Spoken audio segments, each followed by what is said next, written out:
அனைவருக்கும் வணக்கம். இன்றைக்கி நம்ம பார்க்க போகிற டாபிக் என்ன அப்படின்னு பார்த்தீங்கன்னா, நம்பர் சீரிஸ், தமிழில் எண் தொடர்கள் அப்படின்னு சொல்லுவோம். ஃபஸ்ட்டு கொஷின் பாருங்கள். ஃபிபனோசி தொடரின் 10வது உறுப்பு காண்க அப்படின்னு சொல்லி கேட்டிருக்காங்க. இப்போ நீங்கள் 8ஆம் வகுப்பு கணக்கு புத்தகத்தில் பார்த்தீங்கன்னா இந்த டாபிக் இருக்கும். ஃபிபனோசி தொடர் அப்படின்ட்டு ஒரு டாபிக் கொடுத்துருப்பாங்க. இதிலிருந்து ஆல்ரெடி டிஎன்பிஎஸ்சி தேர்வுகளில் கொஷின்ஸ் கேட்டிருக்காங்க. ஸோ அதனால தான் இந்த கொஷின் நான் எடுத்திருக்கேன். இப்போ இந்த ஃபிபனோசி எண் தொடர் அப்படின்னா என்னென்னா, இது ஒரு வகையான நம்பர் சீரிஸ், ஒரு வகையான எண் தொடர். இந்த எண் தொடரில் ஃபஸ்ட்டு 2 நம்பர் என்னென்னு பார்த்தீங்கன்னா 1 1. சரிங்களா? இப்போ இவங்க கொஷினில் என்ன கேட்டிருக்காங்கன்னா, இந்த எண் தொடரில் 10ஆவதாக எந்த நம்பர் வரும் அப்படின்னு சொல்லி கேட்டிருக்காங்க. இதை எப்படி கண்டுபிடிக்கலாம்னா ரொம்ப சிம்பிள். இந்த ஃபிபனோசி எண் தொடரை பொறுத்த வரைக்கும் என்ன பண்ணணும்னா, நாம் அடுத்தடுத்த 2 நம்பரை கூட்டிக்கிட்டே போகணும். சரிங்களா? இப்போ இது ஃபஸ்ட்டு நம்பர்னு சொல்லிட்டேன். அதே மாதிரியே இது செகண்ட் நம்பர்னு சொல்லிட்டேன். இப்போ தேர்ட் நம்பருக்கு நம்ம என்ன பண்ணணும்னா இந்த ரெண்டுத்தையும் கூட்டிக்கணும். இப்போ 1 + 1 2ன்னு வந்துருமா? இதுதான் தேர்ட் நம்பர். அடுத்து ஃபோர்த் நம்பருக்கு நம்ம என்ன பண்ணணும்னா இந்த ரெண்டுத்தையும் கூட்டிக்கணும். சரிங்களா? 1 + 2 3ன்னு வந்துடும். ஸோ இதுதான் ஃபோர்த் நம்பர். ஸோ இந்த மாதிரி நம்ம கூட்டிக்கிட்டே போகணும். அப்படி கூட்டிக்கிட்டே போகும்போது உங்களுக்கு 10ஆவதாக என்ன நம்பர் வருதுன்னு பாருங்கள். அதுதான் இந்த கொஷினுக்கான ஆன்சர். ஸோ நான் ஏற்கனவே சொன்ன மாதிரி இந்த ஃபிபனோசி எண் தொடரை பேஸ் பண்ணி நிறைய டைம் கொஷின் கேட்டிருக்காங்க. ஸோ அதனால் நல்லா பார்த்துக்கோங்க. ஸோ இப்போ நீங்கள் இதே மாதிரி இதை கூட்டிக்கிட்டே போய் 10ஆவது நம்பர் என்ன வருது அப்படிங்கிறத கமெண்ட் பண்ணுங்கள். சரிங்களா? அதாவது ஆன்சரை கமெண்ட் பண்ணுங்கள். அவ்வளோதான். சரி, ஓகே. இப்போ அடுத்த கொஷின் பார்க்கலாமா? அடுத்த செகண்ட் கொஷின் பாருங்கள். given that 1² + 2² + 3² + and so on + 10² is equal to 385, then find the value of 2² + 4² + 6² + and so on + 20² அப்படின்னு சொல்லி கொடுத்துருக்காங்க. அதாவது பார்த்தீங்கன்னா ஃபஸ்ட்டு ஒரு நம்பர் சீரிஸ் கொடுத்துருக்காங்க. 1² + 2² + 3² + and so on + 10² கொடுத்துட்டு இதோட வேல்யூ கொடுத்துட்டாங்க 385. சரிங்களா? இப்போ அடுத்து பார்த்தீங்கன்னா இன்னொரு நம்பர் சீரிஸ் கொடுத்துட்டு அதோட வேல்யூ நம்மளை கண்டுபிடிக்க சொல்லியிருக்காங்க. ஸோ அது என்ன நம்பர் சீரிஸ்னு பார்த்தீங்கன்னா 2² + 4² + 6² + and so on + 20². சரிங்களா? இதோட வேல்யூ தான் நம்மளை கண்டுபிடிக்க சொல்லியிருக்காங்க. இப்போ நம்ம என்ன பண்ணலாம்னா சிம்பிளாக இந்த சீரீஸ்லேருந்து 2² மட்டும் வெளில எடுத்துருவோம். சரிங்களா? 2² மட்டும் நம்ம வெளில எடுத்துட்டோம்னா இந்த இடத்துல 1ன்னு வந்துடும். 1ங்கிறத நம்ம 1² அப்படின்னு எழுதிக்கலாம். கரெக்டாக? 1னாலும் 1²னாலும் 1 தான். ஸோ அதே மாதிரி இந்த 4²ங்கிறது 2²ன்னு மாறிடும். இந்த 6²ங்கிறது 3²ன்னு மாறிடும். அதே மாதிரி இந்த 20² பார்த்தீங்கன்னா 10²ன்னு மாறிடும். சரிங்களா?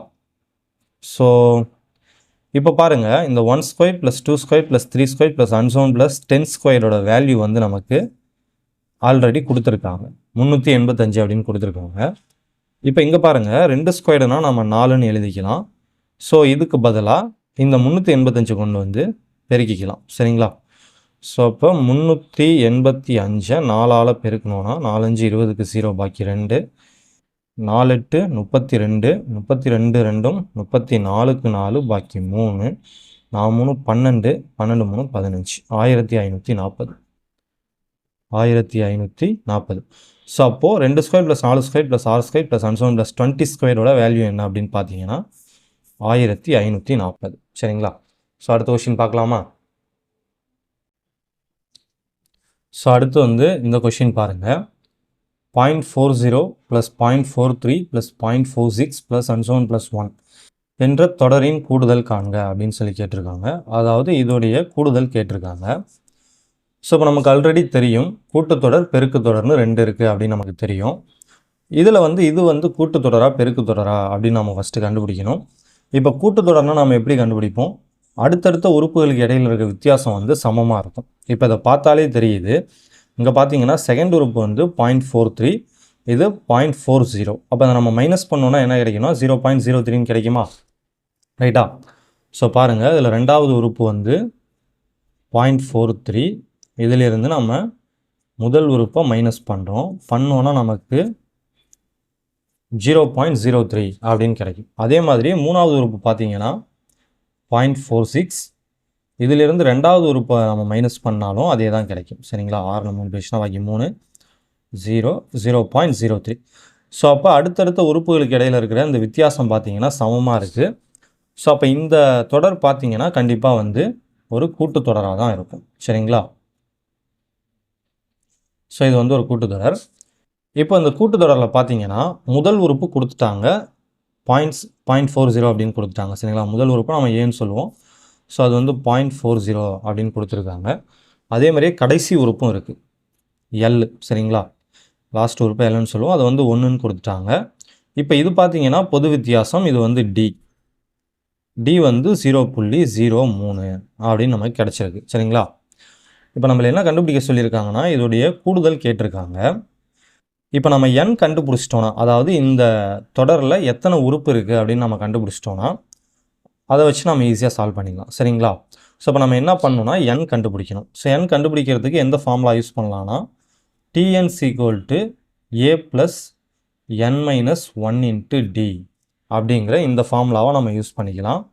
ஸோ இதில் இந்த Tnங்கிறது வந்து இந்த 1ங்கிற நம்பரை குறிக்கும், அதாவது கடைசி உறுப்பு இருக்குது இல்லையா, ஸோ அதை குறிக்கும். ஸோ அதுக்கப்புறம் ஏ நம்மக்கிட்ட இருக்குது, n தான் கண்டுபிடிக்க போகிறோம், டி நம்மக்கிட்ட இருக்குது. சரிங்களா? ஸோ இதை வச்சு கண்டுபிடிக்கலாமா?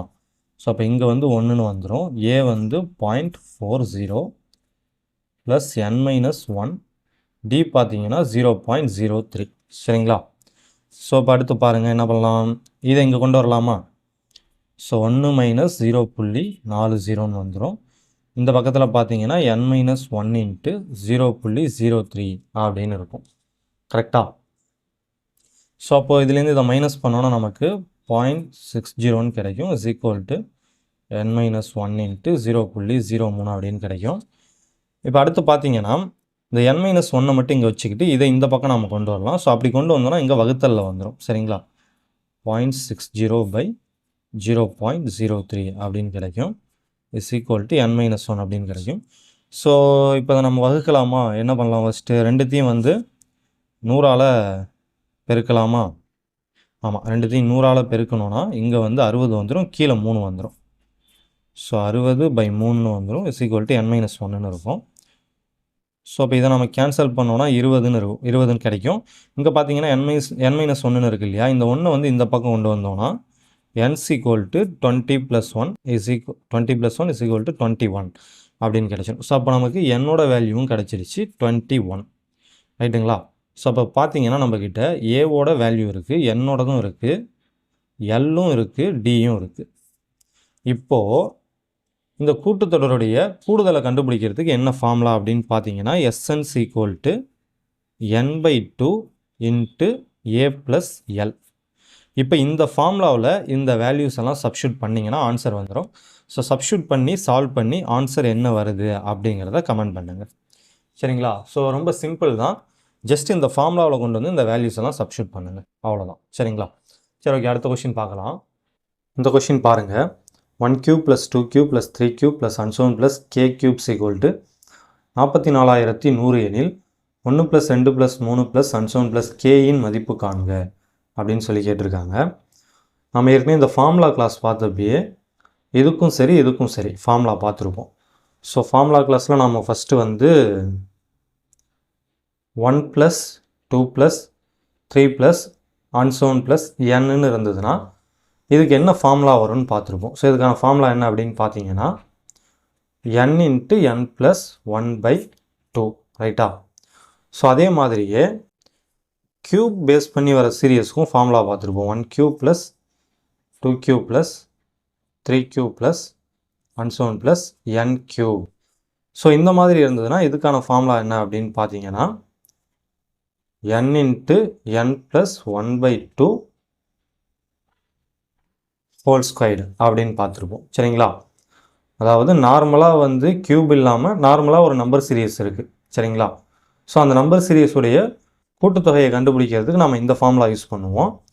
அதே நம்பர் சீரியஸில் க்யூப் வந்தால் அதோடைய கூட்டுத்தொகையை கண்டுபிடிக்கிறதுக்கு நம்ம இந்த ஃபார்முலா யூஸ் பண்ணுவோம். ஸோ இதை நம்ம ஏற்கனவே ஃபார்முலா கிளாஸில் பார்த்தோம். இப்போ இங்கே பார்த்தீங்கன்னா இந்த இடத்துல இருக்கிற இந்த n³ பதிலாக நமக்கு இங்கே k³ கொடுத்துருக்காங்க. ஸோ அப்போ இந்த ஃபார்முலாவை நம்ம எப்படி எழுதலாம் அப்படின்னு பார்த்தீங்கன்னா k × k + 1/2 ஹோல் ஸ்கொயர் அப்படின்னு எழுதலாமா? ஸோ அதாவது 1³ + 2³ + 3³ + and so on + k³ அப்படிங்கிறதுக்கு நம்ம இந்த ஃபார்முலாவை எழுதலாம். சரிங்களா? அதே மாதிரி இங்கே பார்த்தீங்கன்னா இங்கே எண்ணுக்கு பதிலாக அங்கே கே கொடுத்துருக்காங்க, அவ்வளோதான். ஸோ அப்போ இந்த ஃபார்முலாவை நம்ம எப்படி எழுதலாம் அப்படின்னு பார்த்தீங்கன்னா கே இன்ட்டு கே ப்ளஸ் 1/2 அப்படின்னு எழுதலாம். ஜஸ்ட் எண் இருக்கிற இடத்துல நம்ம என்ன பண்ணியிருக்கோம்னா கே போட்டிருக்கோம். ஏன்னா நம்ம கொஷினில் எண் இருக்க வேண்டிய இடத்துல கே இருக்குது, ஸோ அதனால் அதை பண்ணியிருக்கோம். ஸோ அப்போ 1 + 2 + 3 + 1 + கே அப்படிங்கிறத நாம் கே இன்ட்டு கே ப்ளஸ் 1/2 அப்படின்னு எழுதலாம். இப்போ நம்மளை வந்து இதுதான் கண்டுபிடிக்க சொல்கிறாங்க, சரிங்களா? இதோட வேல்யூ தான் நம்ம கண்டுபிடிக்கணும். இதோட வேல்யூ வந்து நமக்கு கொடுத்துருக்காங்க. எவ்வளோ கொடுத்துருக்காங்க? 4 லட்சம் ரைட்டு தான், 44,100 அப்படின்னு கொடுத்துருக்காங்க. இப்போ நம்ம என்ன பண்ணலான்னா ஜஸ்ட் இதுக்கு வந்து நம்ம ரூட் எடுக்கிறோன்னு வச்சுங்களா, 2 சைடும் ரூட் எடுத்தோன்னா இந்த வேல்யூ கிடச்சிரும், கரெக்டாக? ஸோ பாருங்கள், இந்த சைடு நம்ம ரூட் எடுக்கிறோம், அதே மாதிரி இந்த சைடும் ரூட் எடுக்கிறோம். ஸோ இந்த சைடு பார்த்தீங்கன்னா இந்த ரூட்டுக்கும் ஸ்கொயருக்கும் கேன்சல் ஆகிடும். கேன்சல் ஆகிட்டு ரிமைனிங் என்ன இருக்கும் அப்படின்னு பார்த்தீங்கன்னா K into K plus 1/2 is equal to இந்த இதில் பார்த்தீங்கன்னா 44,100க்கு நாம் ரூட் எடுத்தோன்னா 441 ரூட் எடுத்தோன்னா 21 வரும். இங்கே 2 0க்கு 1 0 போட்டுக்கலாம். ஸோ பார்த்தீங்கன்னா K into K plus 1/2 equal to 210 அப்படின்னு நமக்கு கிடைக்கிது. ஸோ இதை தான் வந்து நமக்கு ஃபைனல் ஆன்சர். ஏன்னா இதை தான் நம்ம கண்டுபிடிக்கணும். 1 + 2 + 3 + 1 + கேங்கிறத நம்ம கே இன்ட்டு கே ப்ளஸ் 1/2ன்னு ஃபார்முலாவை யூஸ் பண்ணி எழுதலாம். ஸோ அதை நம்ம என்ன பண்ணியிருக்கோன்னா இந்த ரிலேஷனை வச்சு நம்ம கண்டுபிடிச்சிருக்கோம். ஸோ அப்போ இந்த கொஷினை பொறுத்த வரைக்கும் ஃபைனல் ஆன்சர் பார்த்தீங்கன்னா 210. அடுத்த கொஷின் பாருங்கள். Find the unit digit of the sum of 2 factorial + 3 factorial + 4 factorial + 5 factorial + 6 factorial + 7 factorial and so on. So இங்கே வந்து ப்ளஸ் வரும், +22 ஃபேக்டோரியல், சரிங்களா? ஸோ இந்த கொஷின் வந்து ஆல்ரெடி டிஎன்பிஎஸ்சி எக்ஸாமில் கேட்டிருக்காங்க. ஸோ இப்போ என்ன நம்மளை கண்டுபிடிக்க சொல்லியிருக்காங்கன்னா இந்த நம்பர்ஸ்க்கெலாம் நம்ம ஃபேக்டோரியல் கண்டுபிடிச்சி அதுக்கப்புறம் எல்லாத்தையும் கூட்டணும், சரிங்களா? ஸோ அப்படி கூட்டினதுக்கப்புறம் நமக்கு ஒரு ஆன்சர் கிடைக்கும் இல்லையா, ஒரு ஃபைனல் ஆன்சர் கிடைக்கும்ல. அந்த ஃபைனல் ஆன்சருடைய யூனிட் டிஜிட் கேட்டிருக்காங்க, அதாவது வந்து கடைசி இலக்கம் மட்டும் கேட்டிருக்காங்க. இப்போ உதாரணத்துக்கு நம்ம இதுக்கெல்லாம் ஃபேக்டோரியல் கண்டுபிடிச்சிட்டு இது எல்லாத்தையும் கூட்டினதுக்கப்புறம் நமக்கு வந்து ஒரு இந்த மாதிரி ஒரு ஆன்சர் கிடைக்குதுன்னு வச்சுப்போம். சும்மா எக்ஸாம்பிளுக்கு தான் சொல்கிறேன். ஸோ இது ஆன்சராக வராது, பட் நான் எக்ஸாம்பிளுக்கு சொல்கிறேன். இந்த மாதிரி ஃபைனலாக ஒரு ஆன்சர் கிடைக்கிது கூட்டினதுக்கப்புறம். இப்போ நாம் வந்து இதில் என்ன கண்டுபிடிக்கணும், நம்மளை என்ன கேட்டிருக்காங்க அப்படின்னு பார்த்தீங்கன்னா இந்த இடத்துல மட்டும் என்ன டிஜிட் வரும், அதாவது கடைசி இலக்கம் என்ன வரும் அப்படின்னு சொல்லி கேட்டிருக்காங்க. ஸோ இப்போ நார்மலாக நம்ம 2 ஃபேக்டோரியலை எப்படி எழுதலாம்? 2 × 1 அப்படின்னு எழுதலாம், இல்லைனா 1 × 2 அப்படின்னு எழுதலாம். 2 1 தான், எப்படி வேணாலும் எழுதிக்கலாம். ஸோ அப்போ நம்ம ஃபஸ்ட்டு என்ன பண்ணலான்னா 2 ஃபேக்டோரியலுக்கு 1 × 2 அப்படின்னு எழுதி, சரிங்களா? ஸோ 1 × 2 2 தான் வரும். அடுத்து பார்த்தீங்கன்னா 3 ஃபேக்டோரியல். 3 ஃபேக்டோரியலை வந்து நாம் 1 × 2 × 3 அப்படின்னு எழுதலாம், கரெக்டாக? ஸோ 2 3 6, 1 6 6, அப்போ இங்கே 6 வரும். அடுத்து 4 ஃபேக்டோரியல். 4 ஃபேக்டோரியல்னால் 1 × 2 × 3 × 4. ஸோ அப்போ 6 6 4 24 அப்படின்னு வரும். ஸோ அடுத்து வந்து 5 ஃபேக்டோரியல். 1 × 2 × 3 × 4 × 5. ஸோ அப்போ 4 ஃபேக்டோரியலுக்கு 24 வந்தது. ஸோ அது கூட எக்ஸ்ட்ராவாக நாம் 5 மட்டும் பெருக்கணும்னா 120ன்னு வருமா, ரைட்டா? ஸோ இப்போ அடுத்து தான் ரொம்ப முக்கியமான ஒரு விஷயம் இருக்குது. இப்போ இங்கே பார்த்தீங்கன்னா யூனிட் டிஜிட் 0 வந்துருச்சு, சரிங்களா? அதே மாதிரி இங்கே பார்த்தீங்கன்னா ஒவ்வொரு நம்பராக அப்படியே இன்க்ரீஸ் ஆகிக்கிட்டே வரும், ரைட்டா? 2 3 4 5, அடுத்து 6 வரும், அப்படியே 7 8 9ன்ட்டு 22 வரைக்கும் அப்படியே இன்க்ரீஸ் ஆகிக்கிட்டே வரும், கரெக்ட் தானே? பட் என்ன ஒன்று நடக்கும் அப்படின்னு பார்த்தீங்கன்னா இதுக்கப்புறம் வர அடுத்தடுத்த ஃபேக்டோரியலுக்கு இந்த ஃபைனல் டிஜிட் வந்து 0வாக தான் இருக்கும். ஏன்னா 0வில் முடிகிற எந்த ஒரு நம்பராக இருந்தாலும் அது கூட இன்னொரு நம்பரை நீங்கள் பெருக்குனீங்கன்னா கண்டிப்பாக அந்த ஆன்சருடைய ஃபைனல் டிஜிட் 0வாக தான் இருக்கும். இப்போ உதாரணத்துக்கு இந்த 120ன்னு இருக்குது இல்லையா, இந்த 120ஓட அடுத்து நம்ம என்ன பண்ணுவோம்னா 6 பெருக்குவோம், சரியா? ஸோ அப்போ இந்த இடத்துல 0 வந்துடும். 12க்கு 2 பாக்கி 1 720, ரைட்டா? ஸோ அப்போ இங்கேயும் பார்த்தீங்கன்னா இந்த கடைசி இலக்கம் என்னவாக வருது, 0வாக தான் வருது. இப்போ அதே மாதிரி அடுத்து பார்த்தீங்கன்னா இது கூட 7 பெருக்குவோம். ஸோ அப்படி பார்த்தீங்கன்னா இங்கே 0 வந்துடும். 14க்கு 4 பாக்கி 1 49 1 50 5040ன்னு வரும். இங்கேயும் பார்த்தீங்கன்னா லாஸ்ட் டிஜிட் என்ன தான் வருது, 0 தான் வருது. ஸோ அப்போ அடுத்து வரப்போகிற அனைத்து இலக்கங்களிலும் அடுத்து வரப்போகிற எல்லா நம்பர்ஸுக்குமே பார்த்தீங்கன்னா கடைசி டிஜிட் வந்து 0வாக தான் வரும். சரிங்களா? ஸோ அப்போ நம்ம என்ன பண்ணலாம்னா இதோட ஸ்டாப் பண்ணிக்கலாம். ஏன்னா அவங்க என்ன கண்டுபிடிக்க சொல்லியிருக்காங்க, கடைசி இலக்கம் மட்டும்தான் கண்டுபிடிக்க சொல்லியிருக்காங்க. ஸோ இனிமேல் வரப்போகிற எல்லாத்துக்குமே பார்த்தீங்கன்னா கடைசி இலக்கம் வந்து 0வாக தான் வரும். அதாவது 6 ஃபேக்டோரியலுக்கும் சரி, 7 ஃபேக்டோரியலுக்கும் சரி, 8 ஃபேக்டோரியலுக்கும் சரி, இப்படியே வந்து இந்த 22 ஃபேக்டோரியலுக்கும் சரி கடைசி இலக்கம் பார்த்தீங்கன்னா 0வாக தான் இருக்கும். ஸோ நம்ம இதோட ஸ்டாப் பண்ணிக்கிட்டு இதை மட்டும் கூட்டிக்கிட்டோன்னா போதும். ஏன்னா நமக்கு கடைசி இலக்கம் மட்டும்தான் வேணும். ஸோ அப்போ பாருங்கள், 4 4 6 10 10 2 12 12க்கு 2ன்னு போடுவோம், மிச்சம் 1 இங்கே போட்டு இதை கூட்டுவோம். சரிங்களா? இப்போ நம்ம இதை கூட்டி பார்க்கணும் கூட அவசியம் கிடையாது. ஏன்னா நமக்கு என்ன தேவை, கடைசி இலக்கம், அதாவது யூனிட் டிஜிட் தான் தேவை. ஸோ அப்போ இந்த கொஷினை பொறுத்த வரைக்கும் யூனிட் டிஜிட் என்ன வரும், அதாவது கடைசி இலக்கம் என்ன வரும் அப்படின்னு பார்த்தீங்கன்னா 2ன்னு வரும். சரிங்களா? ஸோ நல்லா பாருங்கள், ஒவ்வொரு ஃபேக்டோரியலாக நம்ம விரித்து எழுதிட்டோம். எழுதிட்டு என்ன பண்ணியிருக்கோன்னா ஒவ்வொன்றுத்தையும் கூட்டியிருக்கோம். சரிங்களா?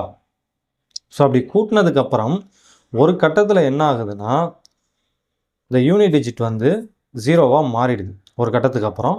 ஸோ நம்ம என்ன பண்ணலாம்னா அதோட ஸ்டாப் பண்ணிக்கலாம். ஸ்டாப் பண்ணிவிட்டு மிச்சம் இருக்கிற யூனிட் டிஜிட்டை மட்டும் நம்ம கூட்டிக்கிட்டோன்னா போதும். அதுதான் ஆன்சர். சரிங்களா? ஸோ இது ரொம்ப முக்கியமான ஒரு டைப். இது ஆல்ரெடி வந்து டிஎன்பிஎஸ்சி எக்ஸாமில் ஒரு 2-3 டைம் கேட்டிருக்காங்க.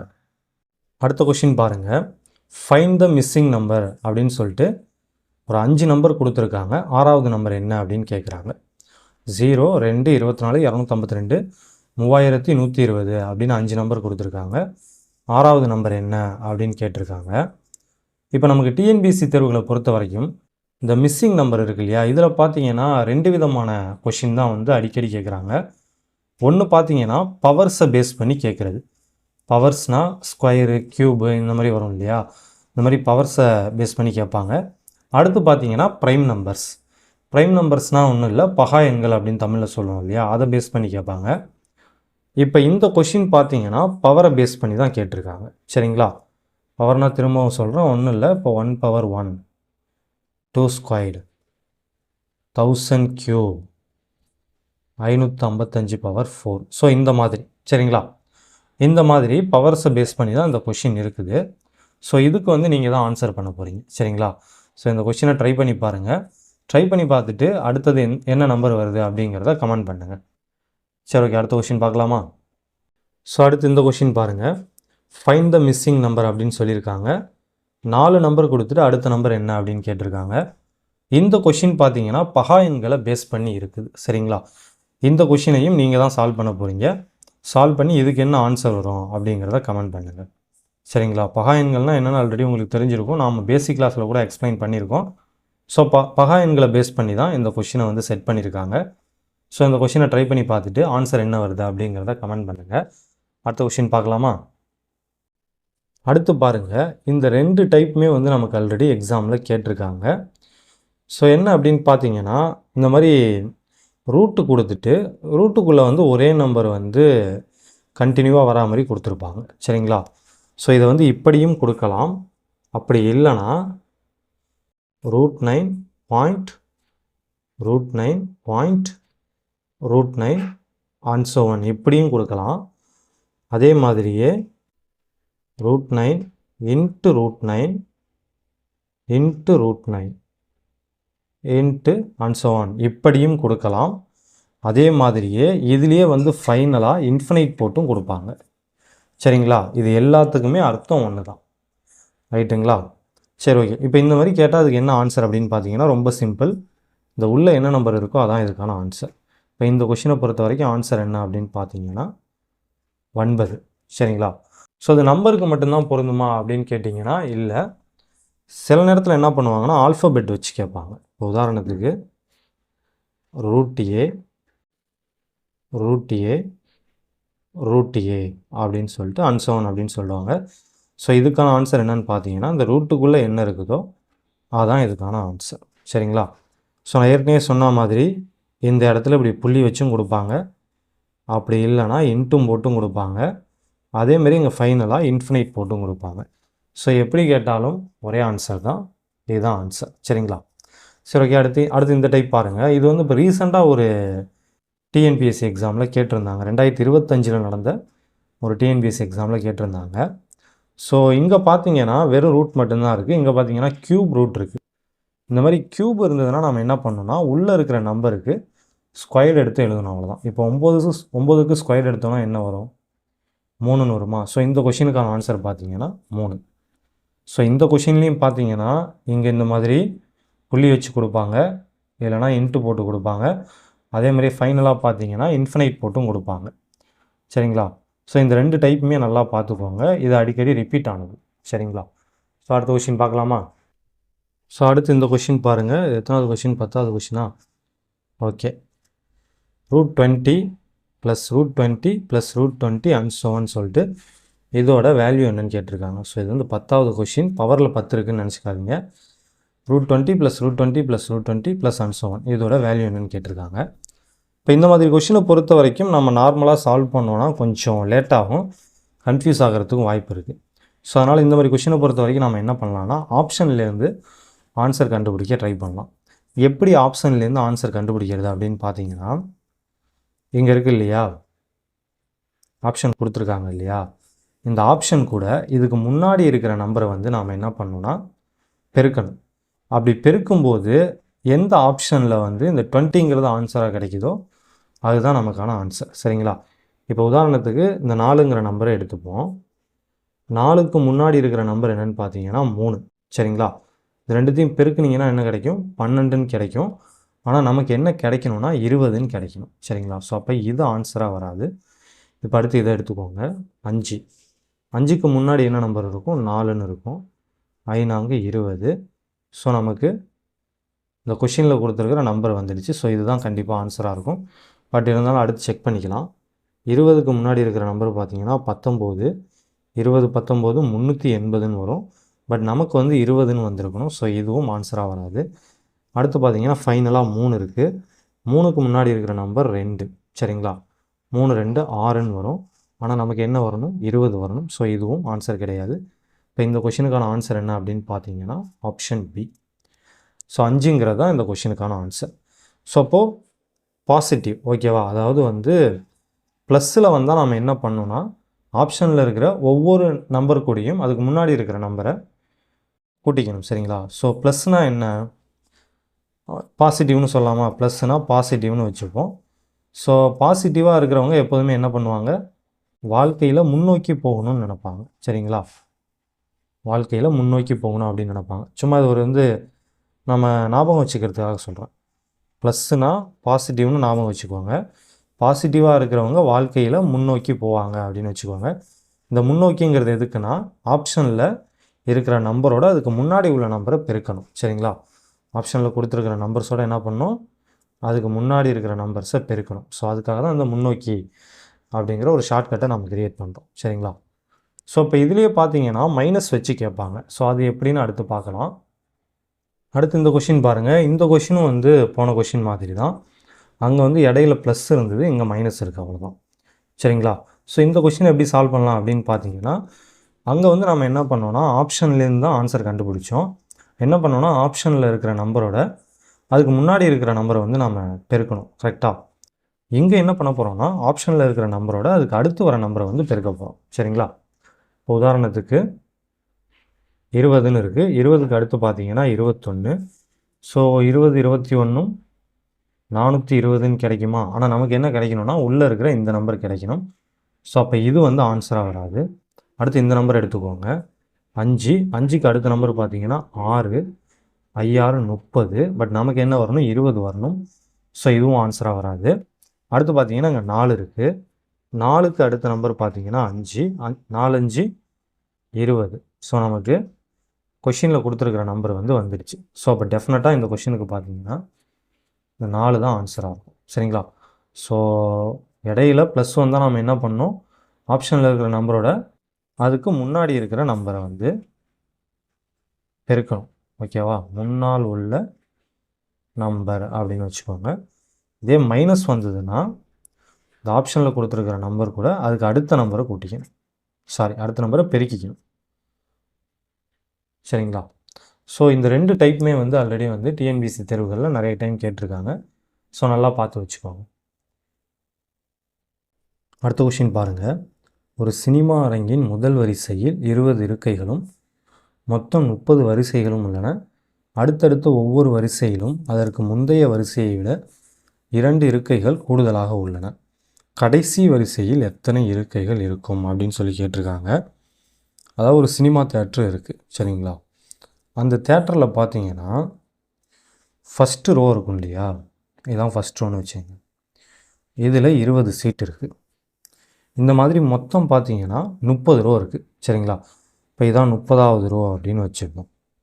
இப்போ அடுத்தவங்க என்ன சொல்லியிருக்காங்கன்னா, அடுத்தடுத்த ரோ இருக்குது இல்லையா, அந்த ஒவ்வொரு ரோவிலையும் பார்த்தீங்கன்னா 2 சீட்டு வந்து எக்ஸ்ட்ரா கூடிக்கிட்டே போகுது அப்படின்னு சொல்கிறாங்க.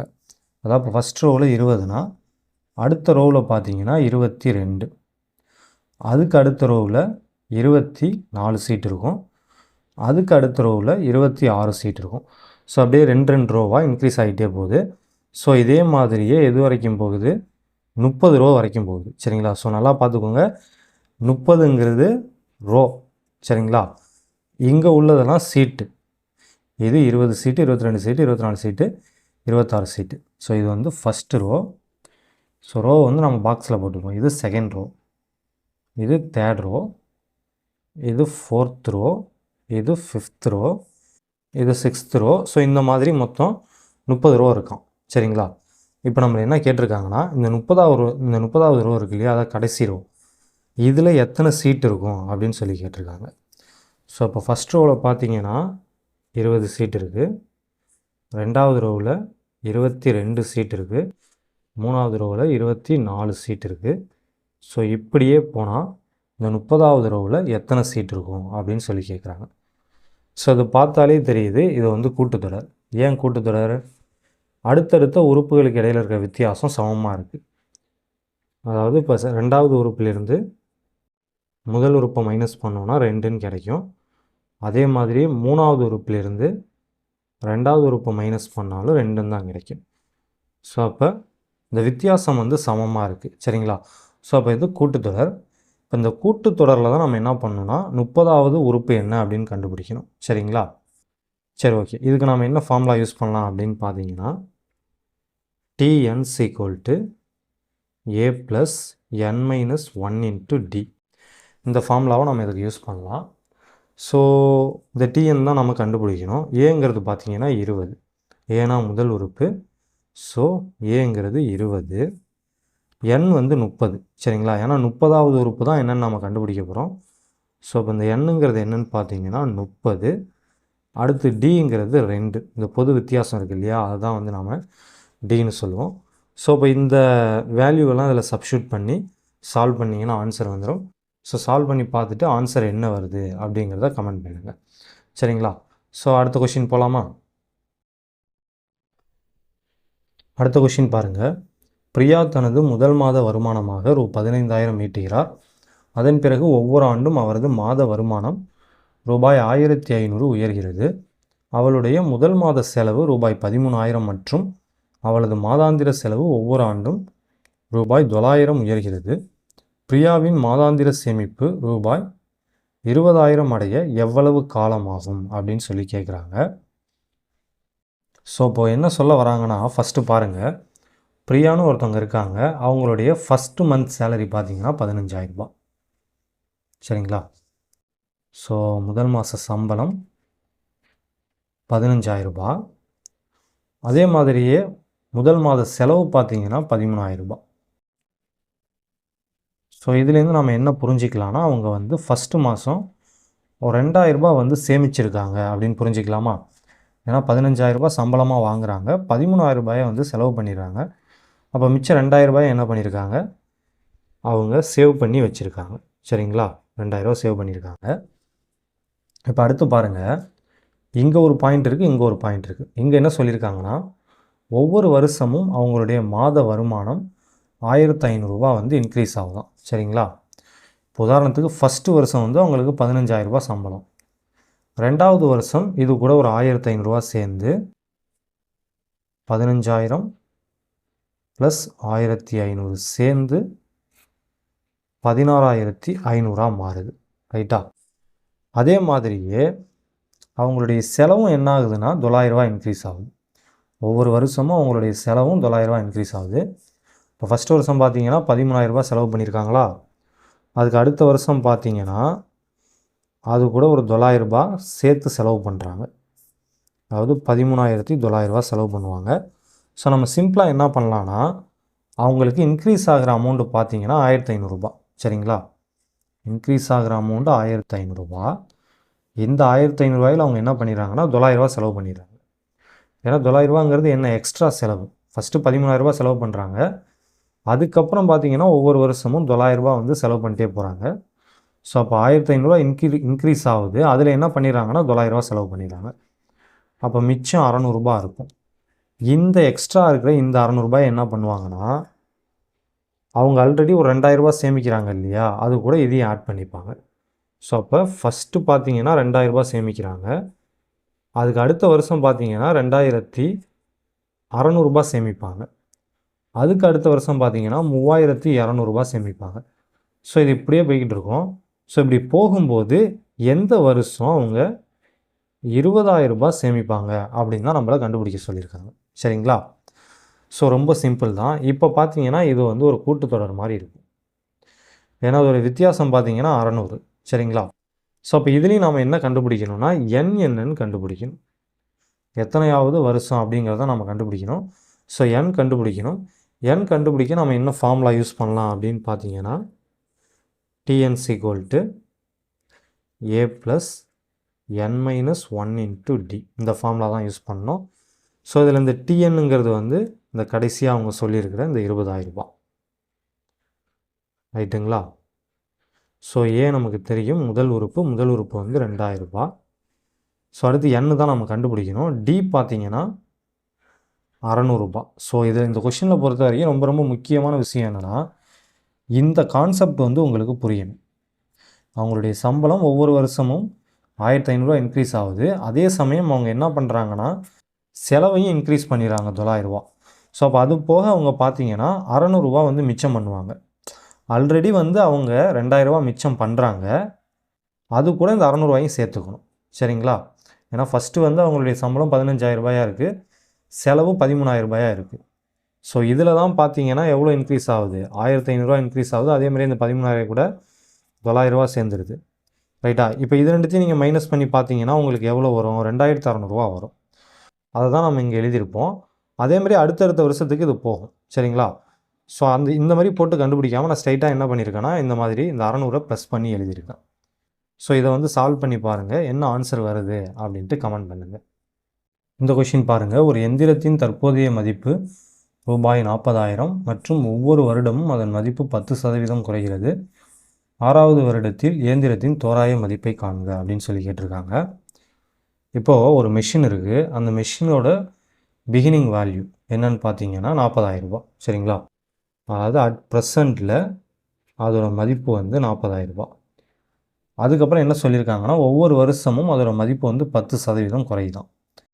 இப்போ 40,000ல் 10% எவ்வளோ வரும், $4,000 வரும். இந்த $4,000 என்ன ஆகுதுன்னா குறையுது. அதோட ஒரிஜினல் வேல்யூவில் $4,000 குறையுது. ஸோ அப்போ அடுத்த வருஷம் பார்த்தீங்கன்னா அந்த மெஷினோட மதிப்பு வந்து 36,000 இருக்கும். சரிங்களா? ஸோ இப்போ அதுக்கு அடுத்த வருஷம் பார்த்தீங்கன்னா இதில் 10% கம்மியாகும். இப்போ 36,000ல் 10%னா 3,600 வரும். சரிங்களா? 3,600 நம்ம என்ன பண்ணோம்னா 36,000லேருந்து மைனஸ் பண்ணோம். ஸோ பண்ணோன்னா 32,400 வரும். ரைட்டா?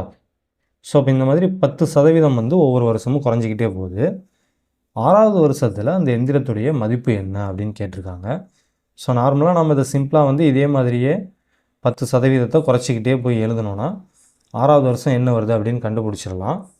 பட் இதுவே இங்கே 16வது வருஷம், 20வது வருஷம், 22வது வருஷம்னு கொஞ்சம் பெரிய நம்பராக கேட்டாங்கன்னா இந்த மாதிரி போட்டு நம்ம கண்டுபிடிக்கிறது கொஞ்சம் கஷ்டமாக இருக்கும்.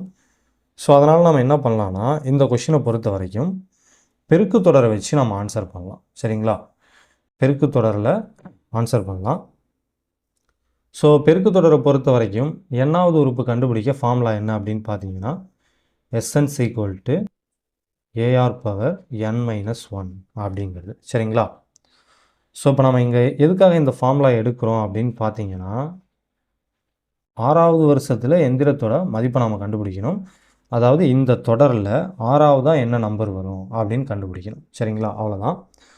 ஸோ இப்போது இதுதான் நம்ம கண்டுபிடிக்க போகிறோம். இப்போ ஏவோட வேல்யூ பார்த்தீங்கன்னா நமக்கு தெரியும். ஃபஸ்ட்டு என்ன இருக்குது? 40,000 இருக்குது. ஸோ முதல் உறுப்பை வந்து நம்ம ஏன்னு சொல்லுவோம். ஸோ 40,000 அப்படியே போட்டுக்கலாம். ஆறு வந்து நம்ம கண்டுபிடிக்கணும். ஆறு எப்படி கண்டுபிடிப்போம்? 2வது உறுப்பு டிவைடட் பை முதல் உறுப்பு. ரைட்டா? ஸோ 0 0 0 0 0 0 36 40ன்னு இருக்குது. ஸோ இதை வந்து நாம் 9/10ன்னு எழுதலாமா? கரெக்டாக? ஏன்னா அதை 4ஆல் டிவைட் பண்ணோன்னா 9 4 36 5 4 40. ஸோ அப்போ ஆரோட வேல்யூ பார்த்தீங்கன்னா நம்ம 9/10 அப்படின்னு எழுதலாம். ஸோ இப்போ இங்கே வந்து 9/10 அப்படின்னு கிடைக்கும். பவரில் பார்த்தீங்கன்னா என்னங்கிறது 6. ஏன்னா 6வது வருஷத்தில் தான் மெஷினோட வேல்யூ என்னன்னு கேட்டிருக்காங்க. ஸோ அப்போ என்னங்கிறது வந்து 6. இப்போ 6 - 1 அப்படின்னு இதை எழுதலாம். ஸோ அதுக்கப்புறம் இதை நம்ம சால்வ் பண்ணோன்னா நமக்கு ஆன்சர் கிடச்சிடும். 9/10 பவரில் 5. ரைட்டா? ஸோ அடுத்து நம்ம எப்படி எழுதலாம்? இன்ட்டு 9 பவர் 5/10 பவர் 5ன்னு எழுதலாம். ஸோ இங்கே பார்த்தீங்கன்னா 1 2 3 4 0 இருக்குது. ஸோ இங்கே 5 0 இருக்குது. அப்போ 1 அடிச்சிட்டோன்னா அங்கே 10ன்னு வந்துடும். இப்போ ரிமைனிங் என்னென்ன இருக்குதுன்னு பாருங்கள். 4 இன்ட்டு 9 பவர் 5/10 அப்படின்னு இருக்குது. ஸோ அடுத்து நம்ம என்ன பண்ணலான்னா இதை வந்து 2ஆல் அடித்தோன்னா இங்கே 2ன்னு வந்துடும். இங்கே 5ன்னு வந்துடும். ஸோ அடுத்து வந்து 2 இன்ட்டு 9 பவர் 5/5 அப்படின்னு கிடைக்கும். ஸோ இதை வந்து சால்வ் பண்ணிங்கன்னா உங்களுக்கு ஆன்சர் கிடச்சிரும். இந்த கொஷினுக்கும் ஆன்சர் என்ன அப்படிங்கிறத கமெண்ட் பண்ணுங்கள். ஸோ எதுக்காக இந்த இந்த வீடியோவில் பார்த்தீங்கன்னா மேக்ஸிமம் நிறையா கொஷினுக்கு வந்து உங்களை தான் ஆன்சர் கமெண்ட் பண்ண சொல்லியிருக்கேன். எதுக்காகனா நீங்கள் அப்படியே ப்ராக்டிஸ் பண்ண மாதிரி ஆகிடும். சரிங்களா? வீடியோ பார்க்கும்போதே நீங்கள் ஒவ்வொரு கொஷினையும் கொஞ்சம் ப்ராக்டிஸ் பண்ண மாதிரி ஆகிடும். ஸோ அதுக்காக தான் சொல்லியிருக்கேன். ஸோ மேக்ஸிமம் நான் சொன்ன எல்லா கொஷினுக்குமே ஆன்சரை கமெண்ட் பண்ணுங்கள். நன்றி.